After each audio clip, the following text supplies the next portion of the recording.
మహబూబాబాద్ జిల్లా గూడూరులో సామాజిక ఆరోగ్య కేంద్రం పరిస్థితి దయనీయంగా మారింది. డాక్టర్లు అందుబాటులో ఉండటం లేదని అక్కడి పరిస్థితులు చెబుతున్నాయి.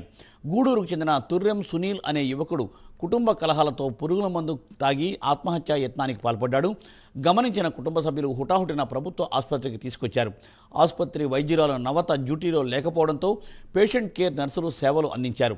ప్రాణాలు కాపాడమని ఆసుపత్రికి వస్తే వైద్యులు లేక ప్రాణాలతో చెలగాటమాడుతున్నారని రోగి బంధువులు ఆరోపించారు.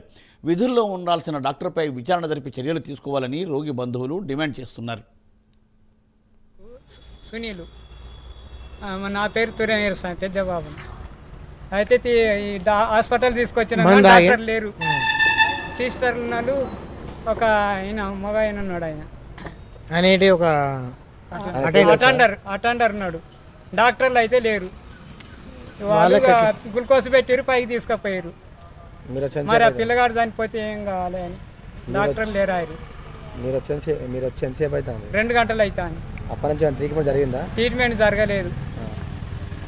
గ్లూకోజ్ అయితే పెట్టారు, అది పైపులు పెట్టారు, కక్కపోతారు కానీ కక్కలేదు. ట్రీట్మెంట్ చేసి గ్లూకోజ్ పెట్టారు అంతే.